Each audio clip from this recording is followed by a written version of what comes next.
All right, folks, it looks like we've got most participants in.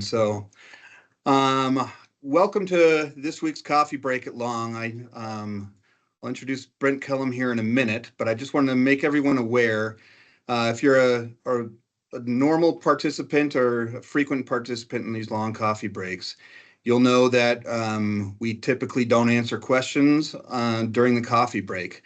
However, this kind of being a developing topic, we are going to open up the chat line, chat bar. So if you have a question that you'd like to ask Brent, feel free to type something up in the chat, and I will kind of sort through those and toss a few questions Brent's way at the end of this presentation as time allows. Brent, I'll introduce you here real quick. Brent is the Senior Director of Sales Operations at Daikin Applied, and has been dealing with tariff-related stuff here for a while. And he's here to speak to us about what the impacts are on HVAC equipment in Daikin's operation in general. Brent, please take it away.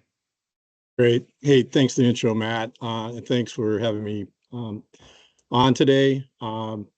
Yeah, a little bit of background about myself. I've been with Daikin for 29 years. As Matt mentioned, I lead sales operations.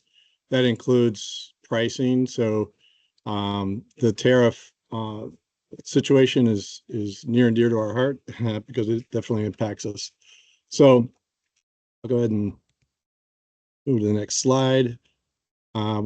Just want to talk about the tariff impact, but first I want to start with some definitions. So there's something called IEEPA, which is the International Emergency Economic Powers Act. That was what allowed President Trump to enforce these additional tariffs under national security concerns around border security and drug trafficking. Then there's the USMCA, which is what replaced NAFTA. That's the modernized trade agreement, and that was done, I believe, in Trump's first administration. That was aimed at strengthening North American supply chains with Mexico and Canada. And the USMCA is still in effect. And so for DAA, which is Daikin Applied America, Daikin Applied's finished goods and some of our parts are protected at this point. However, there's obviously future risk there. And then the last definition I just want to share with you guys is Chapter 98. It's 142 pages. It's a trade provision in the harmonized trade schedule, allows U.S. companies to export components abroad and then re-import them with reduced or eliminated duties, because some of these parts go across the border more than once, right? So the Chapter 98 is in effect.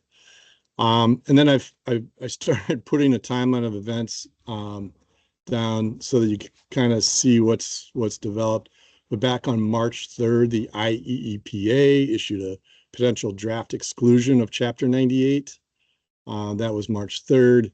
And then March 6th, there was the exclusion of Chapter 90 was confirmed. So on March 12th, Canada announced retaliatory tariffs of 25% on U.S. imports, but only on certain HVAC products. So, for example, our chillers, the industry's chillers that are produced in the United States that ship into Canada, those are subject to those 25% tariffs, but not air handler units or rooftop units, for example, water source heat pumps, fan coils. Those types of products are not on that list, so they're excluded. So that was March 12th. On March 24th, the White House narrowed the April 2nd tariffs.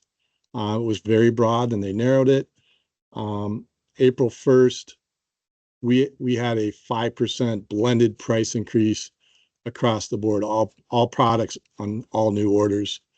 On April 2nd, the details were released on the tariffs from the White House.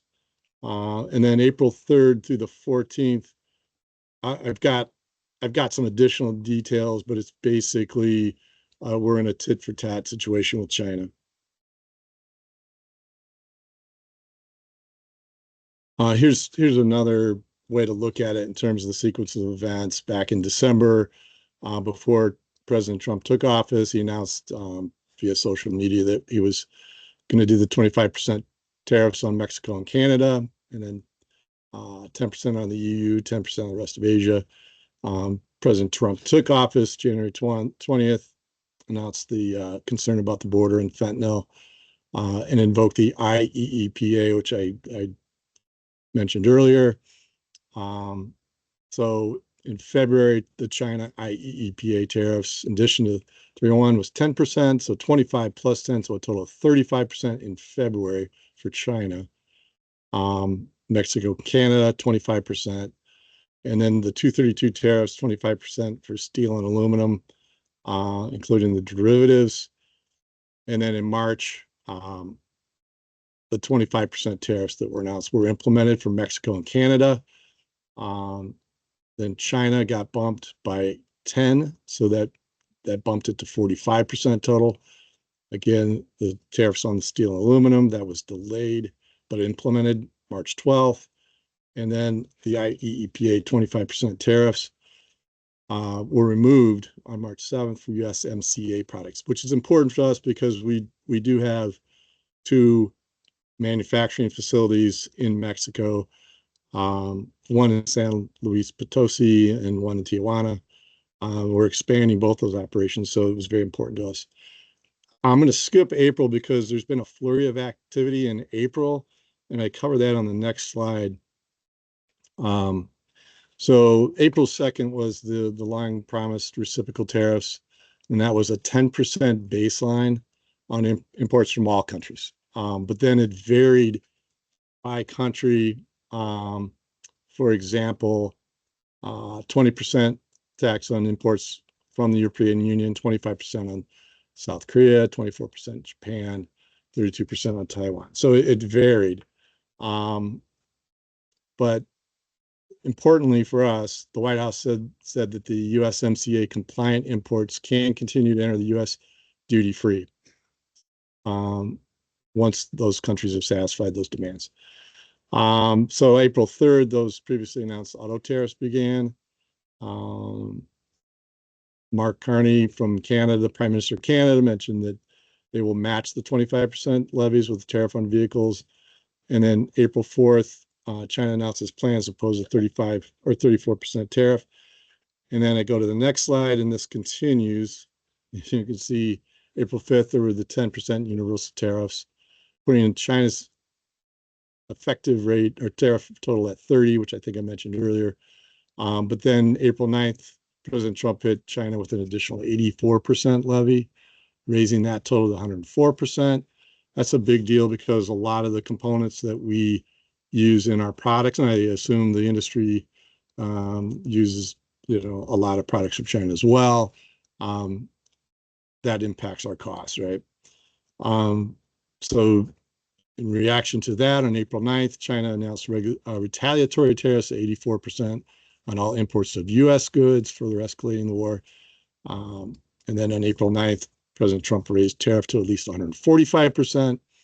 April 11th, China increased their retaliatory tariff by 125%.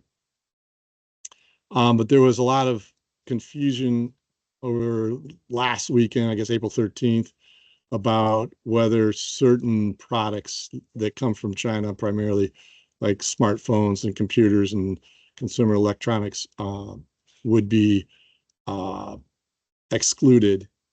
And then there was a statement later that said there was no exception for those products. So I think it's still confusing. But all that background to say that we believe that with that latest price increase, we had a blended 5% back on April 1st. That coupled with some cost improvement projects that we've got underway, I believe that, for now, we're good, and our customers should expect that, we're not going to have multiple price increases. But again, I want to caution that, this thing is still evolving, right? So there's, Matt and I were having a chat before. This is literally changing daily.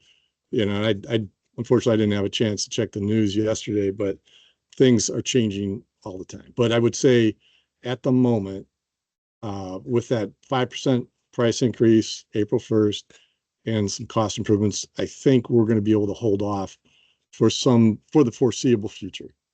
I think. All right, folks, we have a little technical difficulty, it appears. I don't know where Brent went. Anywho, I'll take this moment to say, I know I opened this thing up saying that we're going to open up the chat bar. Typical sales guy move. Evidently, I don't have permissions to do that the way that this is set up. So I apologize for that. We'll see if Brent comes back online here.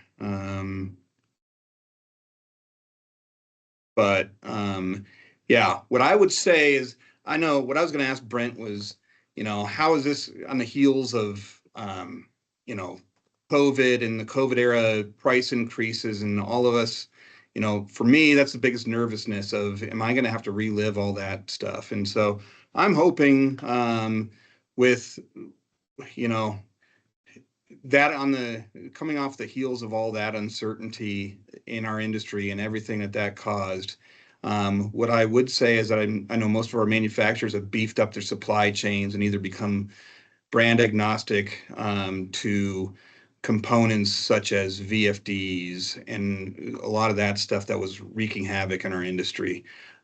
So hopefully we don't have that again, but we are sensitive to that, and I know that we as reps are paying attention to all that. So once again, apologize for a little bit of the technical difficulties here.